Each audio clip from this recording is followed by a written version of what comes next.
presentes son 32, 61 en realidad. Ok, a ver, vamos a, muy rápidamente, habíamos visto los, los asentamientos en arcillas normalmente consolidadas y que de cualquier tipo de arcilla, usted tiene que primeramente determinar qué tipo de arcilla es. No me estoy refiriendo a la clasificación a través de eh, materiales o al intercambio iónico, vale decir esta es una arcilla caulinítica, ilítica, mosmollonítica. No me refiero a eso. Simplemente definir y ver si la arcilla es normalmente consolidada o preconsolidada. Ese es un dato importante. ¿Y con qué tengo que calcular? El OCR. Con el OCR voy a ver si es NC o preconsolidada o sobreconsolidada, ¿no? Quiere decir que en su historial ese estrato arcilloso, en su historial geológico, millones de años, ha habido tal vez algún sesgo y que por razones de erosión, algún tipo de movimiento se ha generado, ha cambiado la morfología del terreno, tenemos que estar presente con unas arcillas que tenemos que ver si son, que han tenido cargas anteriormente sobre estas. Entonces, es importante, ese es el primer punto. Segundo punto es, considerando que tenemos arcillas NC, esta es la ecuación que usted está viendo para el cálculo de arcillas o de los asentamientos por consolidación primaria. ¿Por qué tenemos que calcular en el tramo lineal del ensayo de consolidación? Porque es donde se generan las mayores deformaciones. Si vemos el ensayo de consolidación, que ustedes lo han visto en suelos 2, el tramo que se llama tramo virgen y donde tenemos la pendiente del índice de compresibilidad, es el tramo donde se generan las mayores deformaciones o, si usted quiere, es cuando vamos a tener los mayores cambios de volumen de vacíos de la materia arcillosa, ¿no?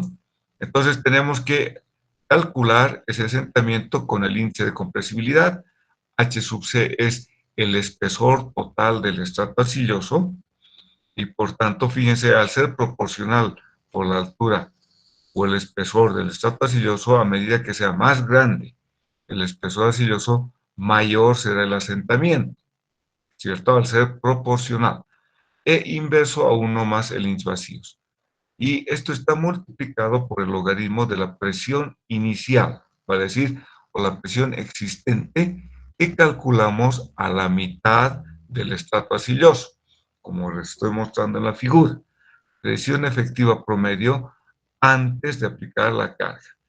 Y delta sigma prima es la presión que tenemos que calcular con las metodologías que hemos visto de cálculo de tensiones o presiones dentro del suelo debido a cargas externas.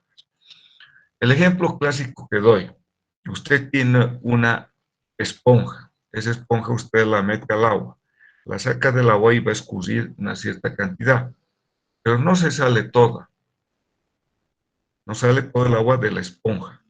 Y por tanto, si a esa esponja yo coloco encima de ella una placa o una plancha metálica, de manera tal que la va a ir a comprimir, vamos a ver que sale agüita por las diferentes caras.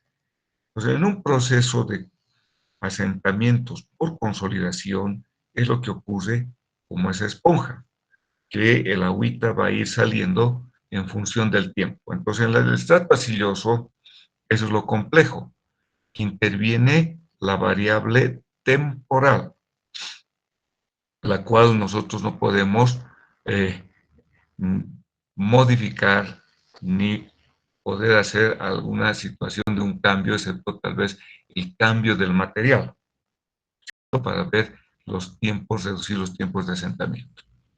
Ahora bien, cuando tenemos arcilla sobreconsolidada o que en su historial ha habido antes un cerro o una determinada carga de material. Hay dos formas de calcular el asentamiento para arcillas sobreconsolidadas.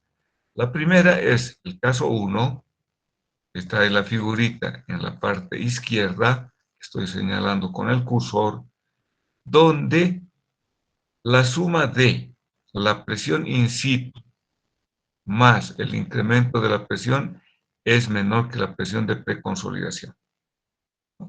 Entonces estoy justamente acá, como ven en la figurita, el caso 1. Y el asentamiento calculamos con base en el cálculo de el índice de expansión, C sub S. Si nuestro incremento de presión debido a la carga externa más la presión vertical in situ a la mitad del estrato es mayor que la presión de preconsolidación, calculamos con esta segunda ecuación en la que intervienen varias variables. Primero, en el primer término está el índice de compresibilidad o el índice de expansión.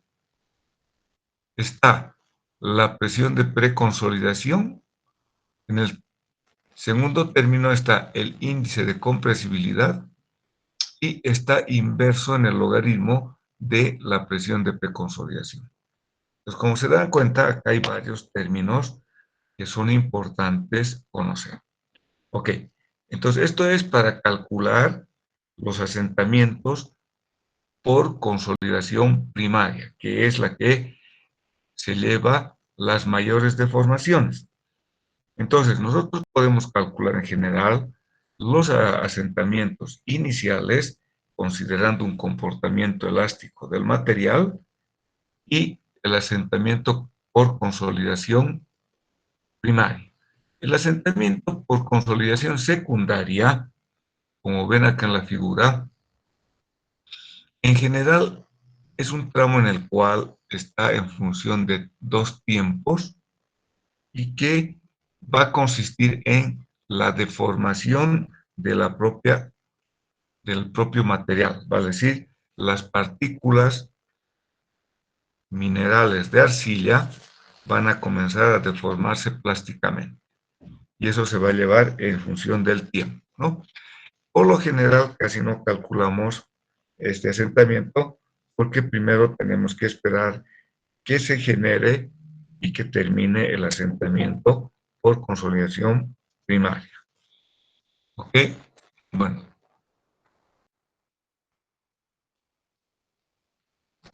ahora bien,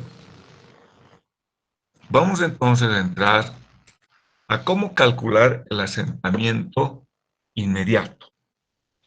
¿Qué es lo que estoy mostrando acá en esta figura? O sea, que estas figuras en general están también en el libro de Brajadas.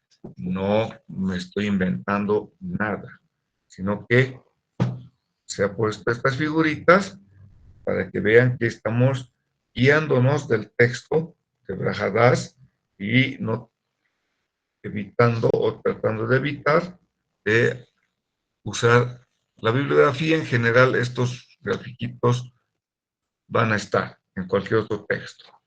En el primer capítulo 1 está también los asentamientos o el cálculo de asentamientos eh, por consolidación.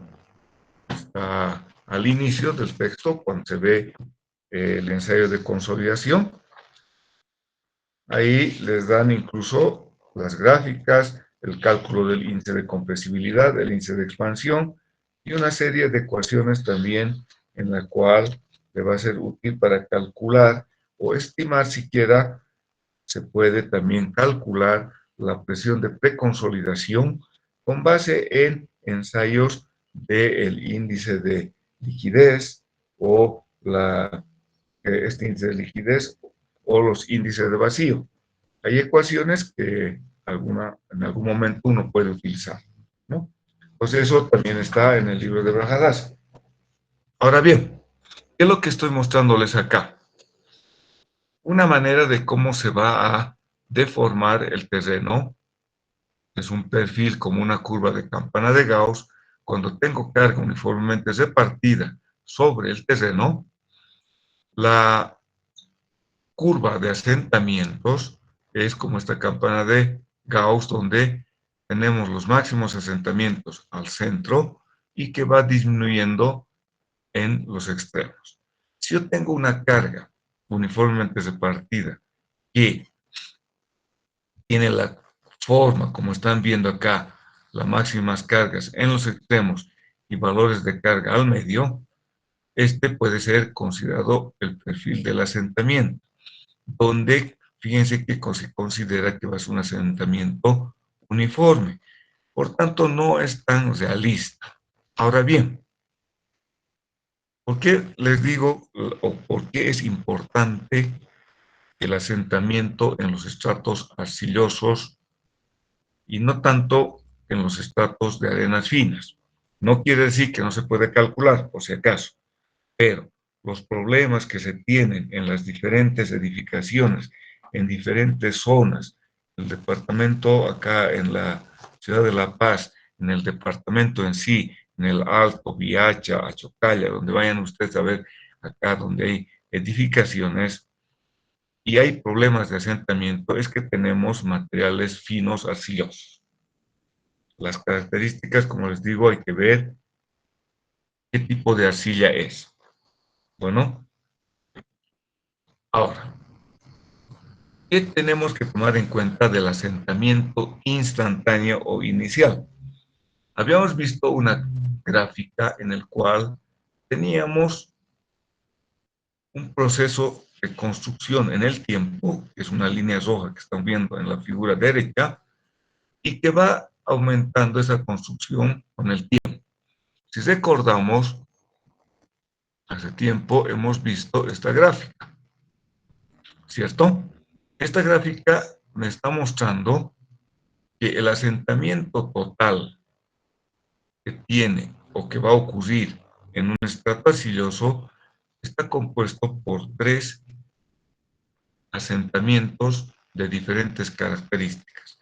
Un asentamiento instantáneo es como cuando vamos construyendo, usted va colocando cargas a medida que va construyendo, o sea, hasta llegar a la carga final que va a ser cuando acaba de construir y ya está actuando la carga viva más la carga muerta. A esto se refiere el primer tramo. En esa etapa va a ocurrir el asentamiento inicial, es decir, con deformaciones de comportamiento elástico. Luego que viene, una vez que la carga viva y muerta está constante actuando, se produce el asentamiento por consolidación primaria. ¿Y este en qué consiste? En que el volumen de vacíos comienza a reducirse, o si usted quiere, por lo general mi estrato arcilloso va a estar saturado y el agüita va a irse saliendo de los vacíos. Y como la porosidad, o si usted quiere, el coeficiente de permeabilidad de un estrato arcilloso es bastante elevado, es decir, que podemos decir 10 a la menos 9, un material algo impermeable, tarda en salir esa agüita. Entonces, el tramo del asentamiento por consolidación primaria lleva mucho tiempo. Es el cambio del volumen o la reducción del volumen de todo el agua que salga de los vacíos. Y posteriormente está el asentamiento por consolidación secundaria, donde ya ocurre las deformaciones plásticas de las partículas del estrato arcilloso. Y por eso que acá se coloca en un círculo rojo, que son los asentamientos diferidos, posteriores, ¿no? De ahí es la complicación que se tiene en los casos de materiales finos. Entonces, ¿qué es lo que muestra y qué es lo que quiero que comprendan? Acá dice, se produce de manera inmediata o simultánea, estamos hablando del asentamiento instantáneo con la aplicación de la carga. En suelos granulares de permeabilidad alta, 10 a la menos 3, 10 a la menos 2, como materiales gravosos y arenosos, constituye la práctica de la totalidad del asentamiento. Por eso que con el método de Sherman se calcula un asentamiento en materiales arenosos o arenas finas, el cálculo del asentamiento inicial y ese es el total. En suelos de permeabilidad baja, o sea, acá 10 a la menos 7, limos y arcillas saturados, en los momentos iniciales apenas se produce drenaje alguno, por lo que en este asiento inicial corresponde a una distorsión sin cambio de volumen, ¿no? Por eso les decía, es un caso en el cual el material va a comportarse como elásticamente, ¿no? Y en la figurita inferior lo que mostramos es el asentamiento instantáneo sin drenaje, porque no sale de inmediato el agüita y por tanto podemos tener algún tipo de distorsión, quiere decir que se va a inclinar o vamos a tener un tipo de rotación. Fíjense los valores típicos del asentamiento instantáneo. Estamos viendo acá una razón entre el asentamiento inicial respecto al asentamiento total. Pues nos dice acá, fíjense, yo tengo el asentamiento inicial dividido el asentamiento total, acá me está dando un valor. En el caso de arenas, fíjense que va del 70% hasta el 90%. ¿Qué quiere decir con esto? Que el asentamiento inicial en materiales granulares va a ser el asentamiento total que va a ocurrir, ¿no? Si usted pasa acá, el asentamiento inicial va a ser el 70%, o sea, casi todo. En cambio, ¿qué ocurre con arcillas rígidas? Varía del 40 al 60%, o sea, no estamos llegando al 100%, ¿no? Esto es para materiales arenosos, del 40 al 60%. Y en arcillas blandas, el asentamiento inicial es del 10 al 25%. O sea, ese asentamiento es bien pequeñito. Fíjense, el asentamiento inicial respecto al asentamiento total varía del 10% en arcillas blandas. O sea, es muy poco o muy pequeño ese asentamiento, al 25%. Por eso que el asentamiento inicial en estratos arcillosos son valores muy pequeños respecto al asentamiento en materiales arenosos. ¿Por qué? Porque el asentamiento en materiales arenosos va a ser casi el total. De ahí la importancia que el material arcilloso tiene que valorarse y luego agregar el asentamiento por consolidación primaria. La distorsión, lo que dice acá, la distorsión es porque si el asentamiento, fíjense acá, está dando como una curva y un plafón o una parte lineal, se refiere a que podría ocurrir,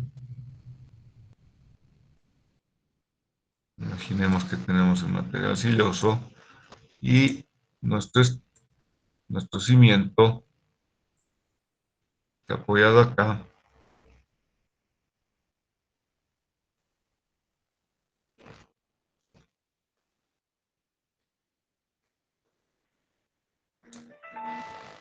por tanto, ¿qué podría ocurrir debido a una situación particular? Porque nuestros asentamientos se dan, imaginemos que puede descender o puede girar algo así.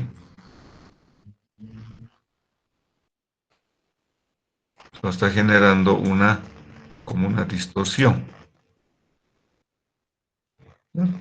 Se está rotando y se está hundiendo un lado mayor más que el otro. Por eso que considerar que va a ser este asentamiento como un plafón horizontal no es tan real. Entonces acá pues dice, podemos tener distorsiones. ¿Por qué? Porque en el estrato fino no va a ser uniforme el asentamiento. Entonces, dicho esto, podemos calcular, tenemos ecuaciones para calcular los asentamientos en el estrato fino, que, como dice acá la tablita, va a llevarnos de un 10 a un 25% del asentamiento total, que es bien pequeño. O en arcillas rígidas, del 40 al 60%. En el cálculo del asentamiento inicial, tenemos que tomar en cuenta, primeramente, si vamos a considerar cimentación flexible o rígida. O si acaso, el concepto de flexión, de cimentación flexible y rígida es simplemente por la longitud y el ancho del cimiento. No es que van a cambiar de material, ambos son de hormigón armado, por si acaso. Eso para que comencemos a entender, sino que depende de la altura, de la longitud para un comportamiento flexible o un comportamiento rígido. Y entonces, en la figura, ¿qué es lo que muestra? Cuando yo tengo un asentamiento de una cimentación rígida, es esa la que tiene un asentamiento uniforme en la base. En cambio, si mi cimentación es algo flexible, vamos a tener la forma del asentamiento es como una curva de campana de Gauss. Máximo al medio y disminuye en los extremos, ¿no? Eso tenemos que acordarnos bien clarito para tomar en cuenta y por eso calcular el asentamiento. Nosotros tenemos que ver y calcular desde un punto de vista desfavorable, lo peorcito que le puede ocurrir. Entonces, obviamente que vamos a tener que calcular,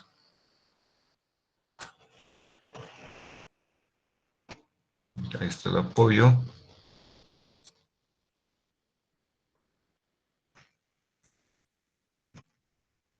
comportamiento algo flexible y la deformación.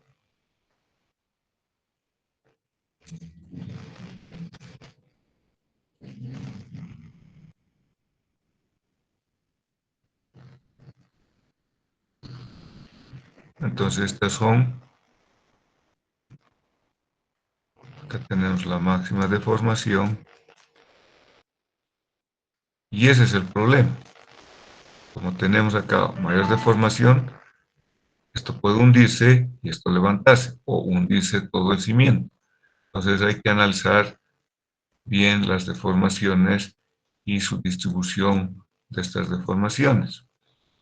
Cuando es aislado, pues no va a tener complicaciones, pero cuando son en un pórtico, como les decía, en el caso de un pórtico, imaginemos acá,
¿no?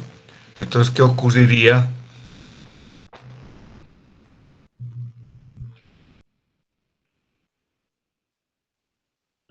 si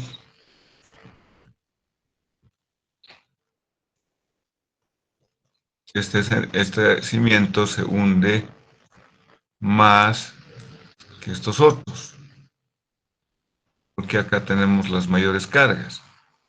Entonces acá esto va a tender a deformarse de alguna manera, algo así, ¿cierto? Entonces va a influir bastante a la estructura superior y eso tenemos que prever. Entonces ahí es la importancia que tiene que tomar en cuenta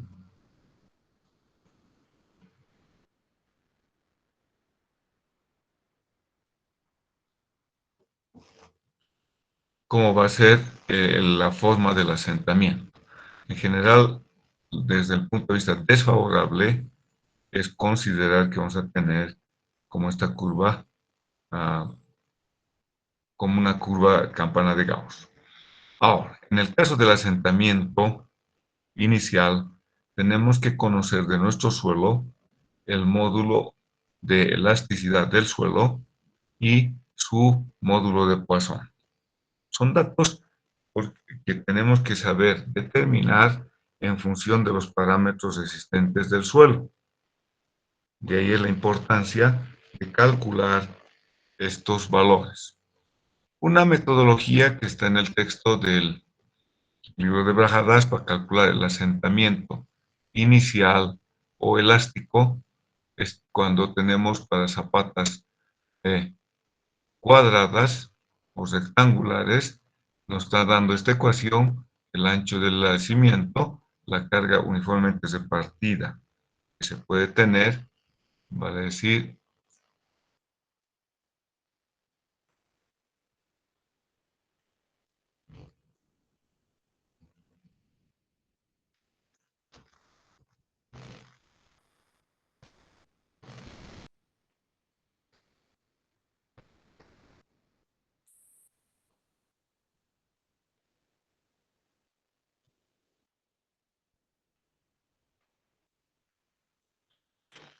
el cimiento,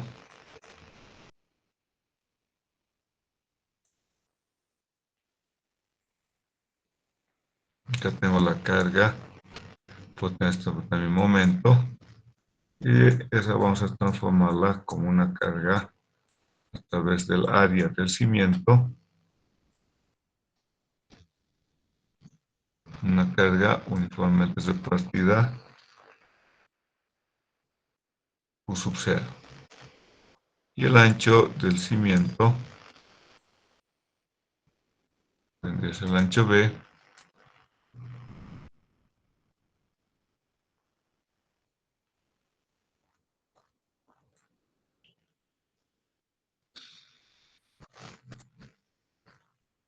B, ¿no? Entonces, fíjense acá, nos está dando para calcular en una esquina y en el centro. Y hay un valor acá del módulo de elasticidad del suelo y el módulo de Poisson. Y un coeficiente alfa que está en razón de si es rectangular o cuadrada del cimiento. El valor M, fíjense, es una razón L sobre B. B es ancho del cimiento y L es longitud del cimiento, ¿no? Ahora, un asentamiento inmediato promedio es la misma ecuación que al principio, pero con un alfa a su B promedio. Y que ese coeficiente alfa se lo puede obtener de esta gráfica tranquilamente en base a la razón L sobre B del cimiento, ¿no? Entonces, se puede calcular el asentamiento también inmediato. Con esta ecuación, el asentamiento elástico, ¿cierto? Y se tiene los valores de los asentamientos en el centro y uh, en una esquina. Ahora, también estamos o podemos calcular otra metodología de los asentamientos sobre arcillas saturadas. La ecuación nos dice que el asentamiento S sub E o elástico está es igual a 1, a 2, B, el ancho B dividido el módulo de elasticidad. A1 y A2 están en función de la profundidad de fundación y el ancho B. Y A2 está en función de la profundidad H que estamos viendo en la figura restante del estrato arcilloso y L que vendría a ser la otra dimensión de la cimentación. Y entonces ahí tienen los valores de A1 y se tiene el valor de otra tablita de A2. Entonces esto simplemente es bien sencillo el cálculo. El problema es saber valorar el módulo E sub S, el módulo de elasticidad del suelo. Entonces ese es algo bien importante y hay ecuaciones acá que les muestro en el cual se tiene el módulo de elasticidad del suelo en función del número de golpes corregido. Puede ser el módulo de elasticidad del suelo con base al ensayo de la compresión no confinada, Q sub C, o podemos usar el módulo de elasticidad del suelo con base en la cohesión no drenada. C sub C es cohesión no drenada, el cual se obtiene a través del ensayo de la compresión no confinada. Les voy a mostrar, a ver si ahí tienen, ¿cierto? Cuando nosotros hacemos una muestrita, un ensayo de compresión no confinada, nos va a entregar un valor de la cohesión más baja que puede tener porque va a ser un ensayo de compresión no confinada. Entonces el cortante va a ser igual a la cohesión. Esta cohesión es igual a la compresión no confinada dividido 2, ¿cierto? Entonces ahí nos está dando, o de este ensayito podemos obtener el valor de la cohesión no drenada. Está para arcillas NC y para arcillas preconsolidadas. Bueno, eso es bien importante que ustedes tengan que tomar en cuenta porque, como se dan cuenta, va a variar bastante el módulo E. Fíjense, en el caso de una arcilla normalmente consolidada con base en el ensayo de la cohesión no drenada varía desde 250 hasta 500. En las arcillas preconsolidadas desde 750 hasta 1000. Entonces son rangos que no son tan grandes, pero hay una buena variación, ¿no? Entonces hay que tomar en cuenta y hacer ensayos del terreno para tener una mejor certeza del módulo E, porque es un dato bien importante. Acuérdense que está siempre dividiendo a la geometría de las ecuaciones del asentamiento elástico. Hay también alguna consideración cuando hacemos excavaciones bastante grandes, como ser, y luego vamos a ver eso también para losas de fundación. Imagínense, en el caso de realizar una determinada edificación mediante una losa de fundación, imaginemos que vamos a construir una edificación bastante grande y vamos a construir, vamos a apoyar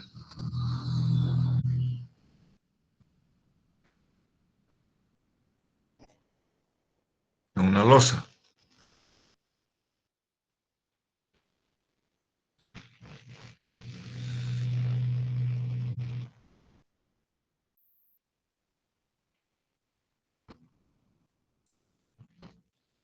Entonces, como se dan cuenta, acá, ¿a qué se llama carga neta o carga admisible? Nosotros vamos a retirar el suelo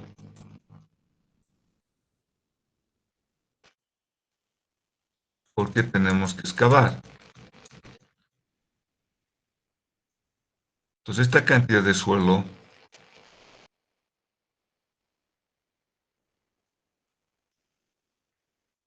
de alguna manera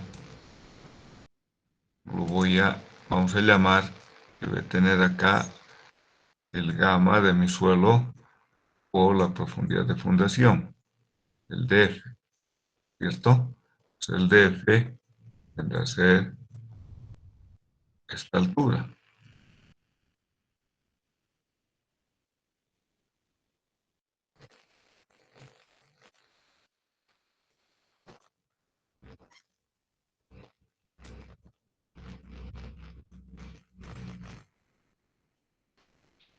Entonces, para calcular la carga neta que estoy transmitiendo en rigor, va a ser la carga total que estoy transmitiendo menos la presión que corresponde al suelo que voy a retirar. Entonces, este peso de este suelo a veces es bastante grande, dependiendo del material, con relación a la carga que voy a transmitir. Imaginemos que voy a transmitir a través de la losa.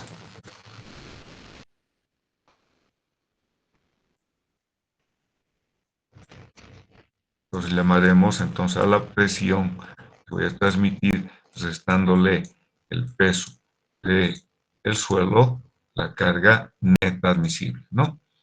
Entonces la presión admisible de carga en arenas, acá hay unas ecuaciones que les estoy mostrando, para arenas exclusivamente, yo puedo calcular la carga admisible neta, eh, considerando que vamos a tener 25 milímetros de asentamiento como 11.98 por el n corregido. Si es un cimiento cuadrado o recto, para un cimiento cuadrado también podemos usar el valor de B y 320. Bueno, estas ecuaciones luego vamos a ver. Algo importante que tiene que tomar en cuenta es para en muchos softwares usamos una modelación cuando calculamos. Por ejemplo, las losas, la modelación que se hace en un programa, en un software, es, imagínense, voy a colocar acá esa grafiquita de la losa, lo voy a dibujar un poco más grande,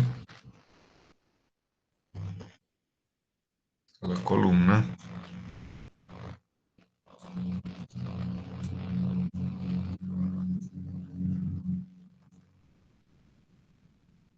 Entonces, en vez de tener una sección del suelo, como ven acá en la figura,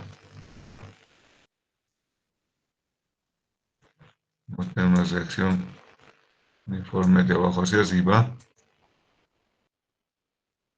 ¿cierto?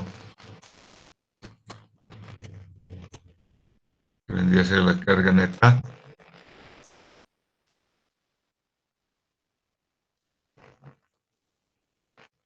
Algunas veces se modela al suelo considerando como si estuviera apoyado en resortitos.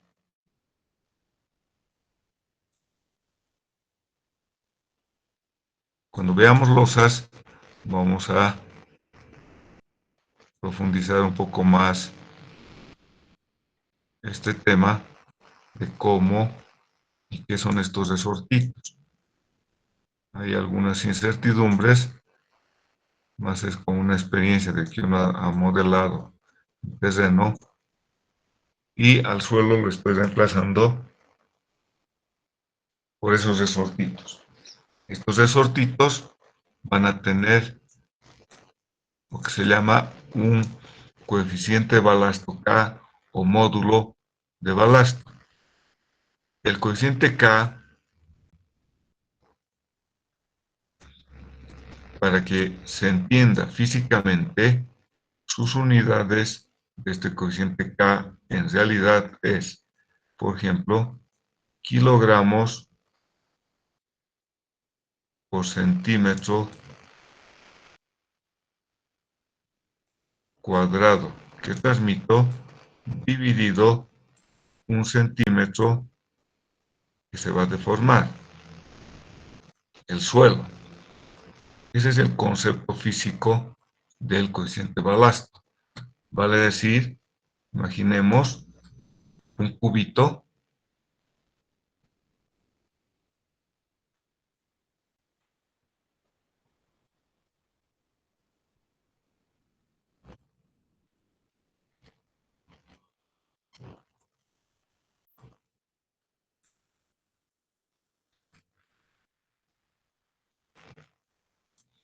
de esta manera. Este cubito, obviamente que va a tener un material, puede ser material fino, con arcillas, qué sé yo, de cualquier tipo de material.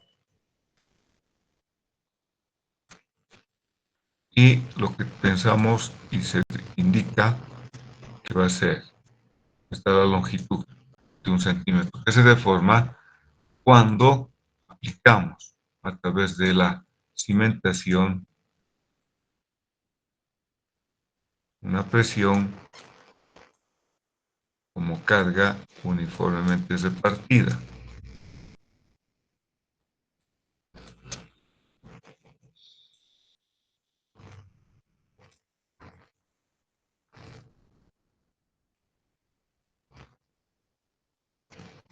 Entonces, como se dan cuenta, el coeficiente de balasto es la presión que aplicó, una presión que aplicó al terreno para que se deforme 1 centímetro.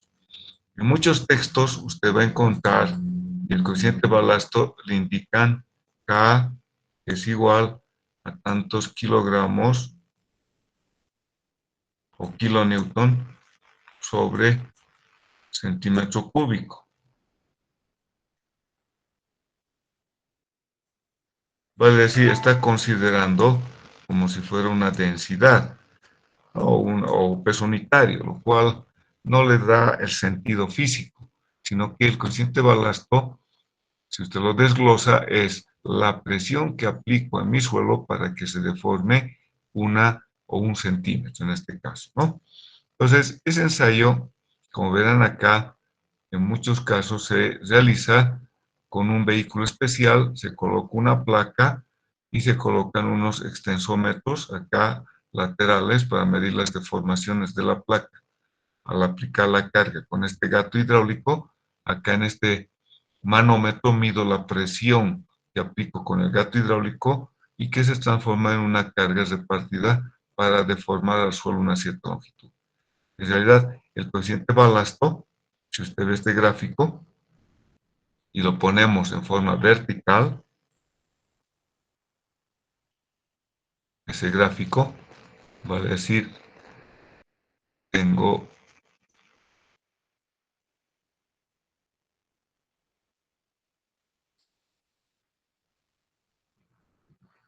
como está ahí, carga por unidad de área, o sea, coloquemos como presión, y acá el asentamiento, o lo que se va a deformar,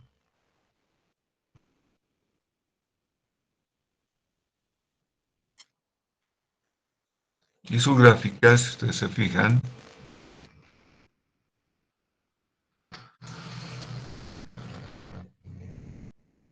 algo lineal, luego tiende a ser una curva, ¿cierto? Esta parte es algo lineal. Entonces, el coeficiente de balasto lo voy a obtener a través de la pendiente, por ejemplo, la pendiente de este tramo, o puedo obtener a través de la pendiente de este otro tramo, ¿cierto? Entonces ahí tienen, es la presión tangente, es el efecto opuesto, va a ser la presión que aplico para una cierta deformación. Entonces el coeficiente balasto K va a ser la pendiente de esta curva de presión dividido asentamiento, ¿no? Ya lo vamos a ver en cuando veamos losas, exactamente cómo podemos obtener. Ok, entonces este ensayo me permite, está bajo normativa, la norma CTM, no hay nada que, no es, ensayos que no se tengan alguna normativa para poder ejecutar. Ok, hasta acá hemos visto los cálculos de los asentamientos, pero ahora vamos a ver cómo tenemos que tomar en cuenta estas deformaciones y no complicar a la estructura superior. Acuérdense que usted va a tener que hacer el análisis del terreno con la carga en una determinada modelación y podríamos tener este problema como en este pequeño esquema o figura donde el edificio se ha hundido, ¿cierto? Entonces, ¿cuándo se ha hundido? Cuando ya entró la carga viva más la carga muerta a trabajar.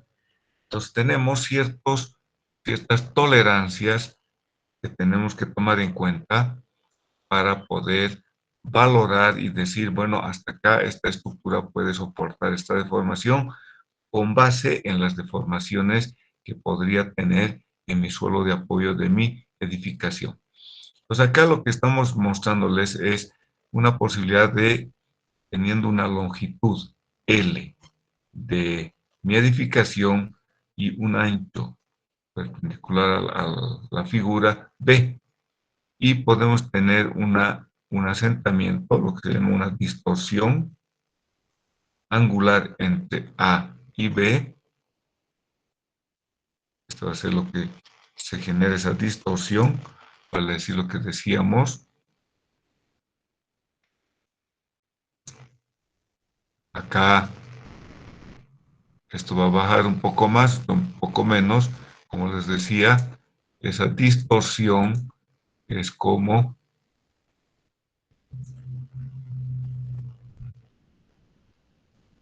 esta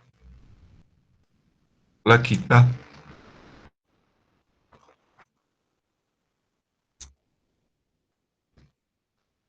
podría deformarse. Las longitudes no van a cambiar, ¿cierto? La columna no va a cambiar de longitud, pero vamos a tener un problema de distorsión. Vale, si yo tenía inicialmente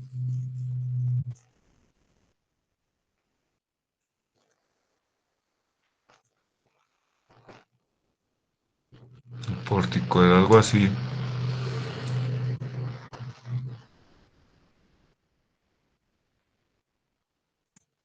¿cierto? Y debido a que esto se ha sentado mucho, por tanto, vamos a tener un estado de corte puro.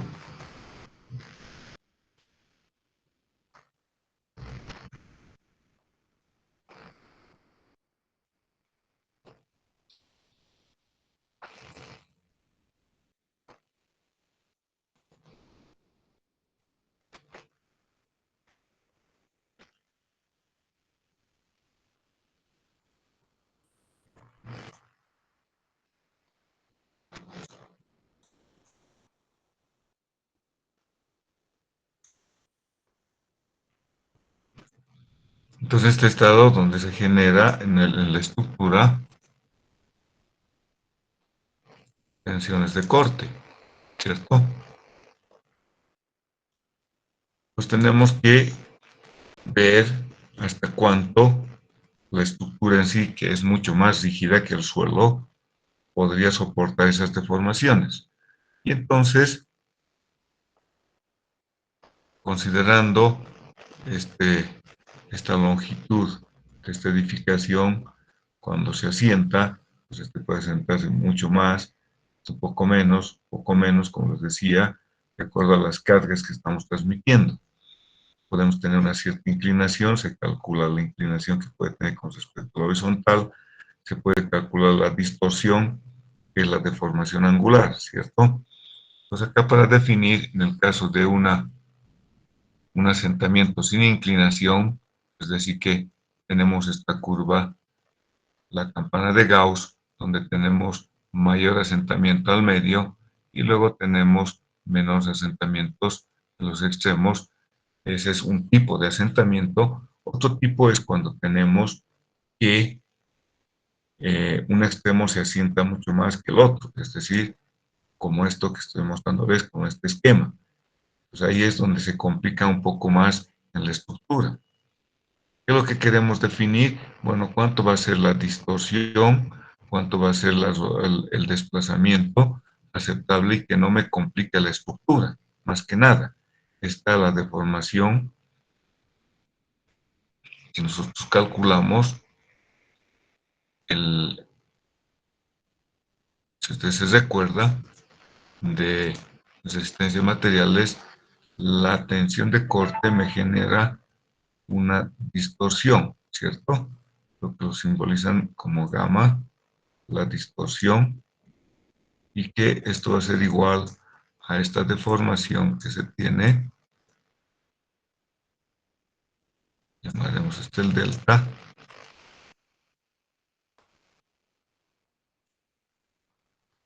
por esta longitud que tiene el elemento, dividido la longitud, ¿cierto? Entonces es la deformación que se tiene, pues, respecto a la longitud perpendicular a la deformación, ¿no? Entonces, ahí es donde tenemos que saber calcular esta razón de deflexión. Para ello, fíjense acá, la distorsión angular, lo que llamamos distorsión, es delta rho, que es la diferencia de cuando se inclina. Una cosa es el asentamiento uniforme, ahí no me complica la estructura, no le va a generar problemas, solamente que se está hundiendo uniformemente, eso es lo más idóneo, lo mejor. Pero cuando tenemos un asentamiento en un extremo mayor que en el otro, tenemos una distorsión. Pues esta distorsión la puedo calcular como delta rho, que es la diferencia de lo que se hunde un extremo con respecto al otro, dividido la longitud perpendicular, ¿no? Delta rho sobre L es la longitud perpendicular a la deformación. Y la distorsión angular, en el caso de tener una deformación que hemos visto como una campana de Gauss, donde se tiene al centro una gran deformación respecto del extremo, pues lo mismo también se calcula. Delta rho, que es la deformación máxima menos la deformación mínima, vamos a tener esta deformación, dividido L. En este caso, L es la longitud media, porque estamos calculando esta deformación que es como una campana de Gauss. Pues en el primer caso, acá solamente tenemos asentamiento uniforme. En el segundo caso tengo un asentamiento con posibilidades de volcamiento, volteo, y en el tercer caso tengo un asentamiento no uniforme. El detalle es saber calcular esta distorsión angular, fundamentalmente para el caso B y para el caso C. Ahora, esas distorsiones también estamos viendo en el libro de Brajadas que se tienen recomendaciones cuáles pueden ser las máximas que se podrían aceptar permisibles para que no dañe a la estructura superior. Por ejemplo, acá tienen un asentamiento total para el asentamiento máximo en el caso de arenas, en el caso de arcillas, de 32 milímetros y 45 milímetros. Que lo propusieron Skempton y McDonald, ¿no?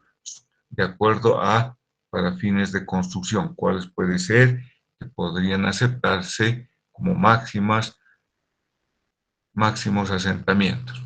Hay otras ecuaciones, acá nos dan para cimentaciones aisladas en arcillas, para losas en arenas, losas en arcillas, ahí le están dando los valores máximos que podrían aceptar una losa en una arcilla, cuál va a ser el asentamiento diferencial. Eso tiene que entender y comprender.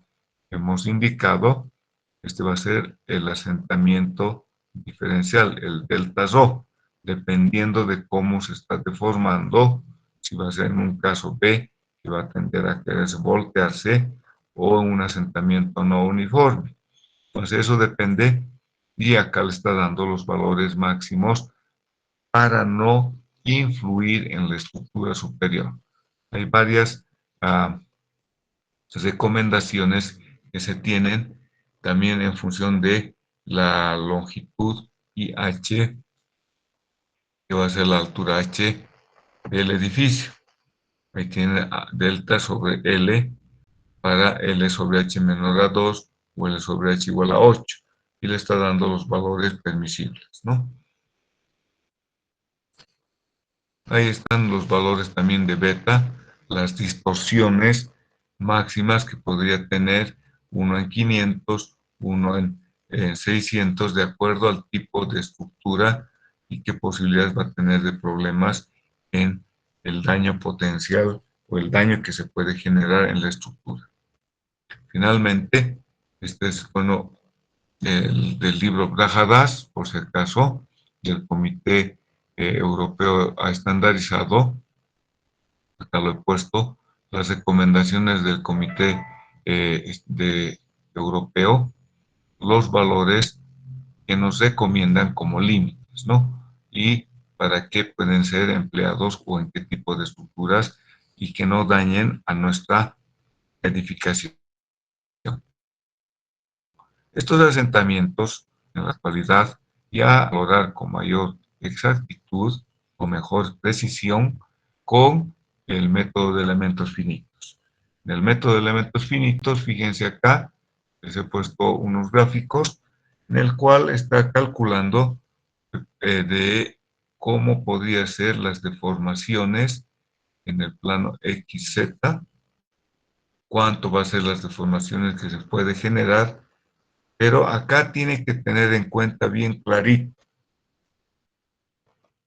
el dar los valores de los parámetros del suelo.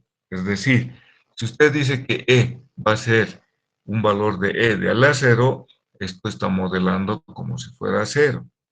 Entonces la idea es tratar por eso, a través de ensayos, tener los parámetros, el módulo de elasticidad, el módulo de Poisson, la resistencia al corte, la cohesión, la fricción, lo más exacto posible del terreno que vaya usted a modelar.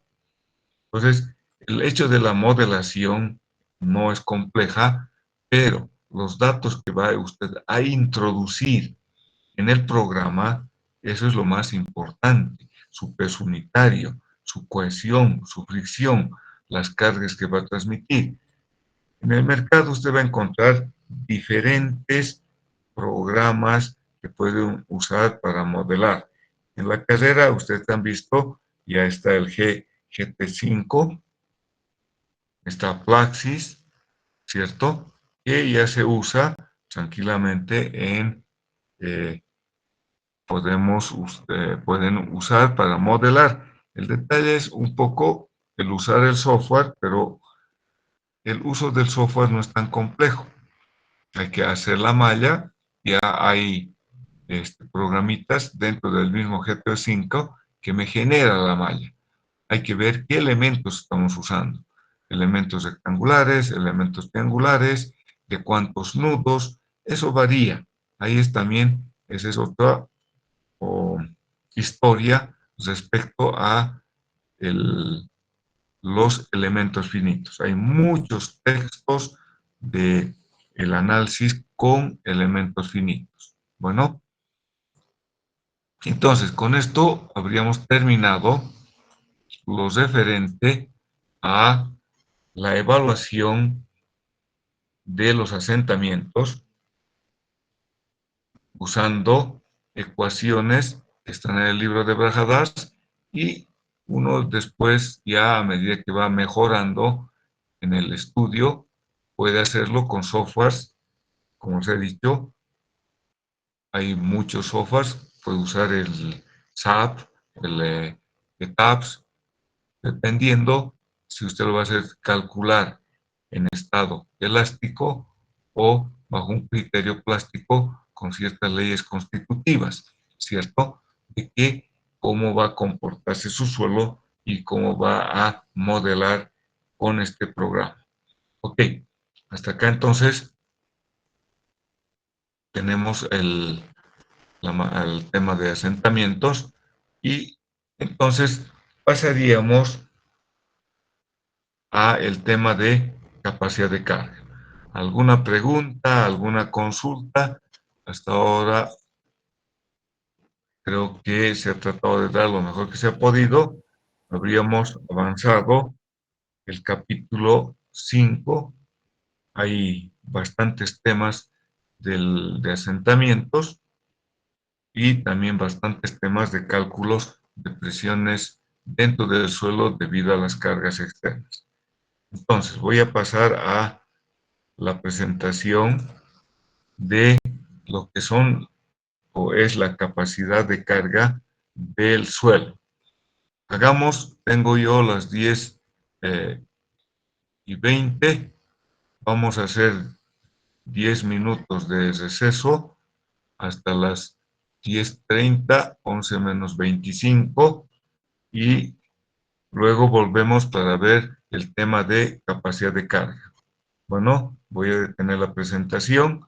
Entonces hacemos hasta 11 menos 25. Yo tengo 10:20 de un pequeño receso. Vayan a tomar un tecito, un cafecito o agüita y volvemos, por favor. Somos ahorita 39 los alumnos, ¿ok? ¿Está bien? ¿Hay alguien? Sí, sí, Inge, está bien. Está bien, Inge. Ok, listo.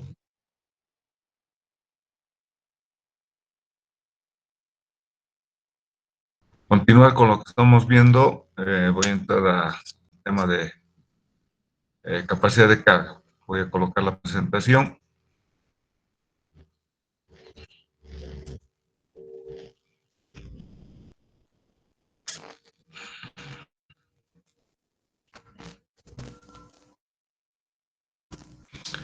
Bueno, es el tema que estamos viendo ahora o que vamos a ver es el capítulo 3 del libro de Brajadas. Capítulo 3 y capítulo 4 son dos capítulos que se tienen en el libro de Brajadas, así que se dan cuenta cuán importante es el tema y por eso han dedicado dos capítulos de capacidad de carga. En el primer capítulo eh, se dan las teorías que les voy a comentar yo acá, les voy a mostrar las teorías y que todo parte de la primera ecuación que escribió Tersay. Y tenemos que saber diferenciar lo que es la capacidad de carga y lo que medimos in situ con el ensayo, por ejemplo, SPT, es una resistencia cuyo resultado es un número de golpes. Entonces, no tenemos que confundir con este tema de la capacidad de carga. Y también les recuerdo que lo que medimos es la capacidad portante del suelo y que es muy diferente, bueno, ya en textos antiguos, por si acaso, se indicaba como fatiga del suelo. Eso en la actualidad no se usa ese término porque el suelo no se fatiga en ningún momento, ¿no? Pues no tiene un comportamiento, por decirles que ustedes han debido ver en resistencia de materiales, que en los motores, por ejemplo, de un vehículo, algunos cigüeñales, algunos émbolos, debido al trabajo, llega a fatigarse. Entonces, es bien diferente el concepto que en textos antiguos llamaban fatiga. Eso ya no existe, no se emplea, y podemos hablar como resistencia del suelo, capacidad portante, y que ahora vamos a hablar de capacidad de carga del suelo de apoyo de las fundaciones. Y es algo que nosotros tenemos que tomar en cuenta, que el suelo puede fallar por corte. Entonces, voy a irme a un esquema del corte, el ensayo de corte directo. Este es el ensayo de compresión o confinada, ¿cierto? Y el ensayo de corte,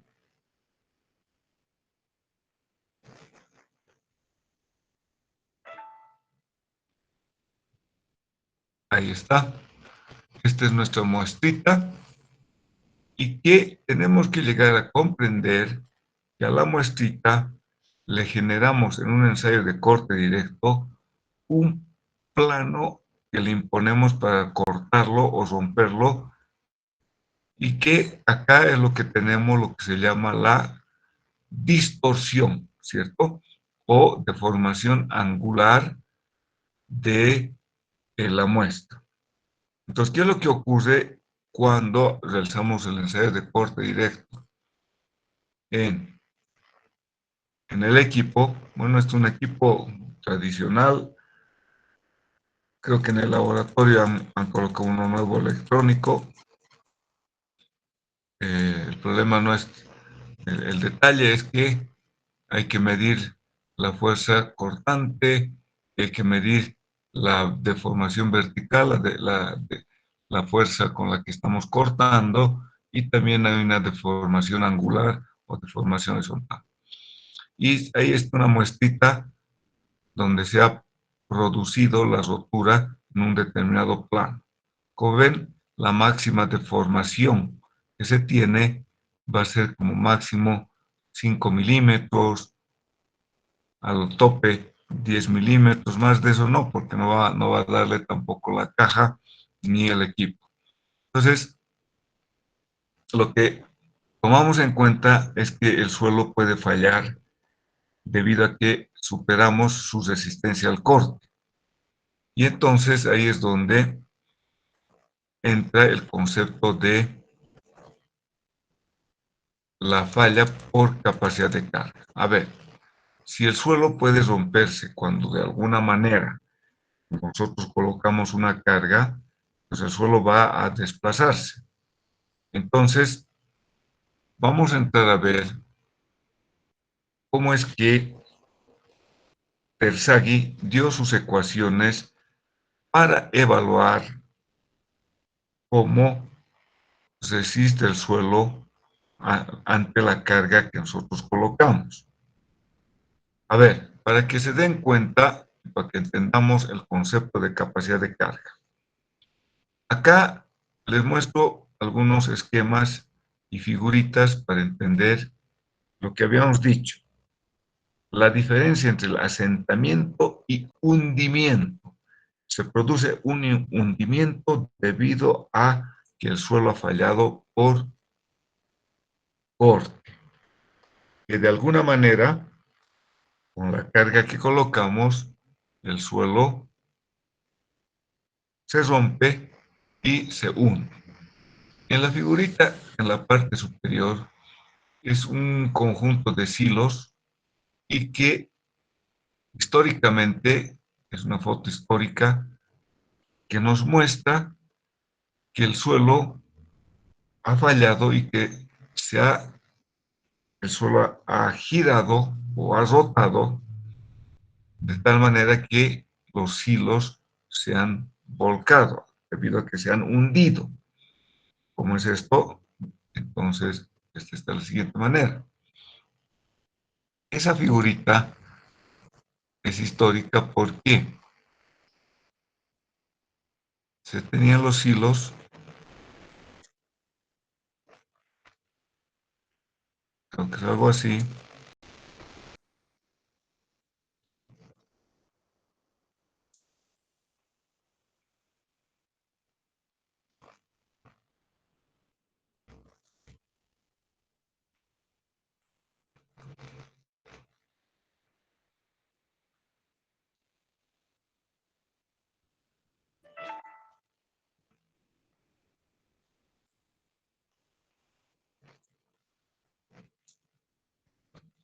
de esta manera, ¿no? Y no estoy bien seguro cómo habrá sido su cimentación. Asumamos que va a ser como un cimiento continuo.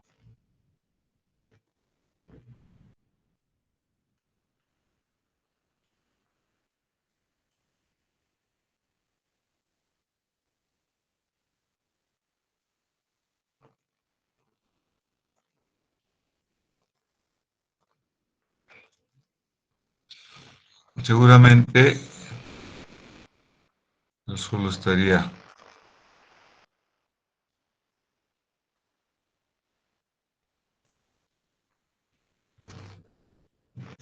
de esta manera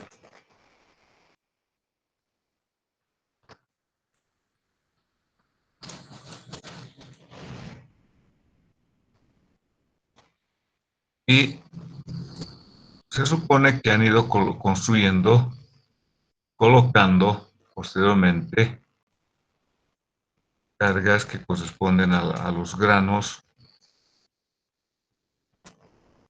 llenando el silo. Entonces han ido llenando por etapas. ¿Qué ha ocurrido acá de acuerdo a lo que se considera la falla? El terreno, debido a esta carga, voy a exagerar el dibujo,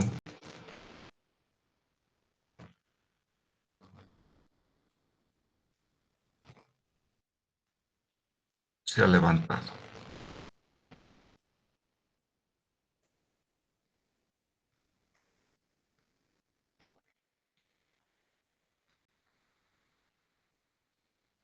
Y entonces acá el suelo ha salido, como ven en la figura.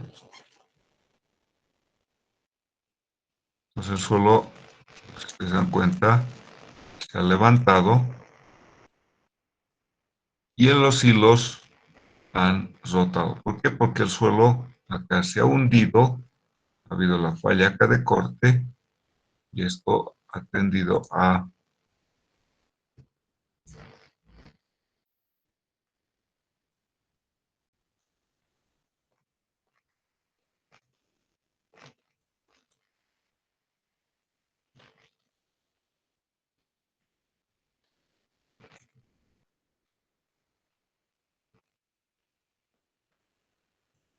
levantarse, ¿no?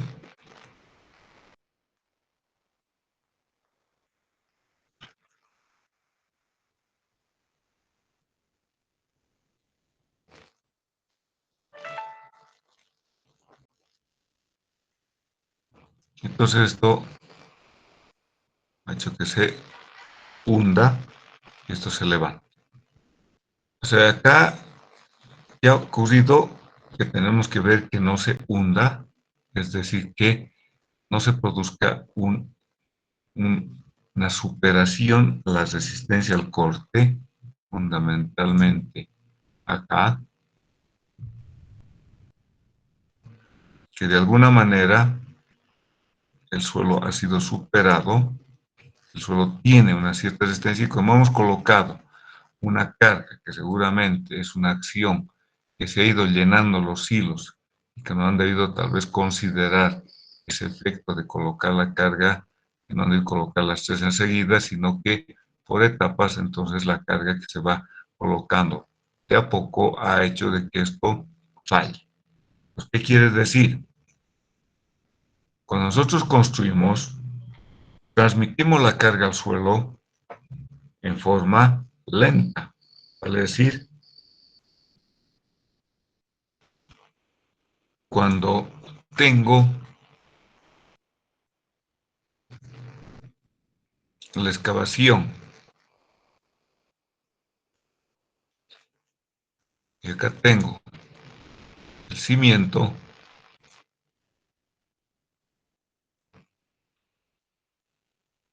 imaginemos algo así,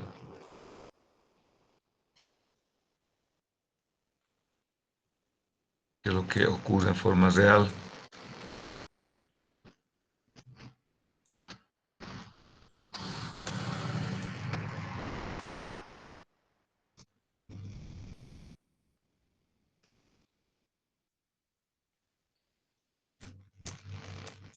Usted tiene su cimiento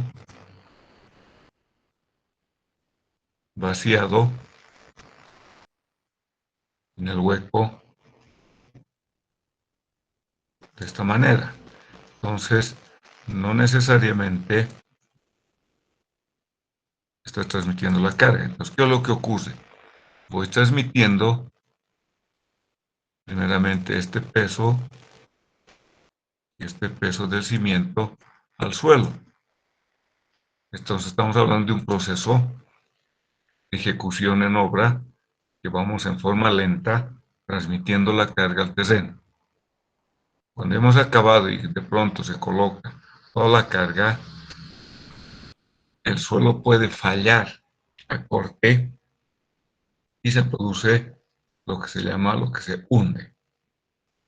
También, para hacer un diseño de cimentaciones tenemos que tomar en cuenta que no se produzcan desplazamientos, o lo que hemos dicho, asentamientos diferenciales para que no tengamos, como en la figura, estas grietas. O, en otro caso, debido a los asentamientos diferenciales, dañe un silo con respecto al otro. Fíjense acá, debido a que se ha hundido una parte del silo, se apoya en la otra estructura. Entonces, podemos fracturar o que se derrumben estas dos torres. Entonces, esto es lo que tiene que tomar en cuenta del terreno y del proceso de ejecución en la obra, que no falle por capacidad de carga. Ahora, lo que les digo, cuando nosotros colocamos el cimiento, como he dibujado acá, la carga que transmito es nada, ¿cierto? Luego, ¿qué vamos a hacer? Voy a ir construyendo de a poco y entonces voy a ir incrementando la carga hacia mi terreno a medida que voy construyendo la edificación.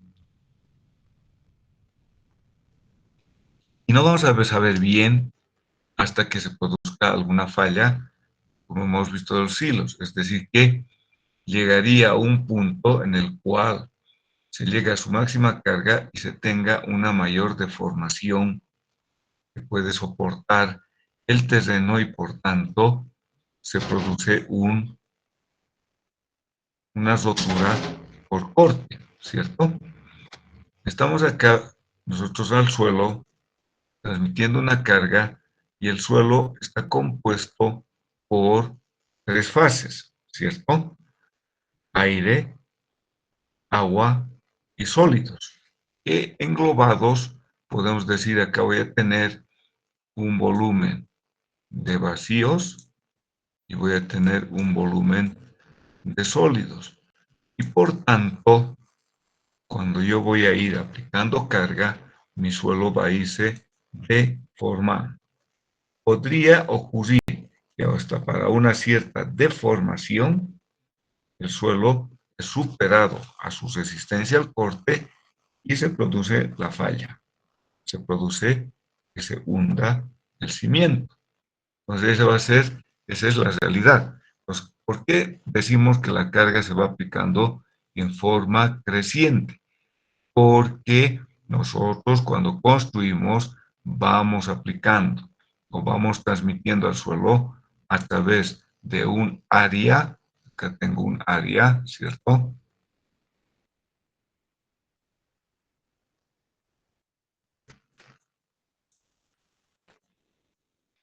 Esta área es la que me transmite una presión al suelo y esa carga la voy teniendo o se va incrementando. Entonces,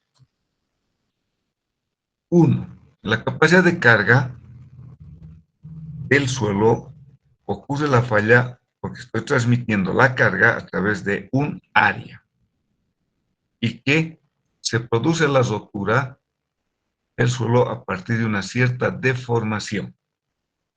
Entonces, en un ensayo CPT, usted mide solamente lo que la cuchara va cortando al suelo, o sea, su resistencia indirecta al corte que el suelo se opone en base al número de golpes que yo aplico, ¿cierto? Voy golpeando y la cuchara va entrando al suelo y va cortando al suelo. O sea, el ensayo SPT indirectamente me está midiendo una resistencia al corte.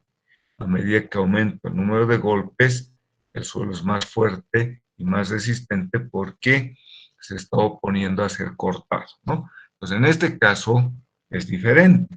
Acá estoy transmitiendo una presión al suelo y que a partir de una cierta deformación que podría tener mi suelo, admisible, si superamos esa deformación, obviamente que el suelo va a fallar por corte y que se produce el hundimiento. Ahora, nosotros transmitimos por eso al suelo, vamos a diferenciar la presión bruta total, la presión total neta, que es lo que hemos visto hace un ratito. La presión total bruta es la presión vertical total que actúa en la base del cimiento. La total, incluyendo todos los componentes verticales. La presión total neta es la diferencia entre la presión total bruta y la presión total que actúa en la base del cimiento. Vale decir, Q sub 0 va a ser la presión del suelo a ese nivel. Y la presión efectiva es cuando tenemos presencia de nivel de agua. Es la presión total a la bruta le quito la presión de poros, ¿no? La presión que actúa acá, ese es el nivel del agua. Entonces, esas son las presiones que nosotros transmitimos al suelo a este nivel, como vemos en las figuritas. Pero va a haber una presión que llamaremos presión de hundimiento, y es la que, por tener una mayor deformación que el suelo puede soportar, se produce el hundimiento del cimiento, ¿no? La presión de hundimiento es la presión vertical para la cual el terreno agota su resistencia al corte y se produce el hundimiento. Entonces eso tiene que diferenciar bien clarito, de manera tal de que sepa bien cómo es la presión que está transmitiendo al suelo y que puede producirme la falla del suelo por corte. Entonces es bien diferente a lo que medimos con los ensayos in situ como el SPT. Ahora bien, muchos autores han tratado de investigar y dar una ecuación, ¿cierto? Esa ecuación han dado con la finalidad de tomar en cuenta cómo se podría fallar el suelo, y ahí en la figura les muestro, tengo una placa que puede ser cuadrada y que ellos han hecho un ensayo aplicando una carga y el suelo se ha levantado lateralmente y al centro se forma como una cuña. Entonces, este es un ensayo en el laboratorio que muestra hasta cuánto puede resistir el suelo y cómo puede resistir este. Ahí planteó Terzaghi las ecuaciones para poder valorar la capacidad de carga en el momento de la rotura.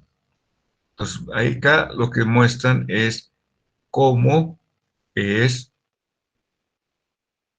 la forma de rotura del suelo cuando falla por capacidad de carga. Vale decir, si ustedes se fijan, tiene una parte central como una cuña y luego tenemos una pequeña curvatura y luego viene hacia arriba. Acá tenemos una pequeña curva, que es una espiral logarítmica, y acá es una línea recta que va a ser parte de lo que podría levantarse el suelo.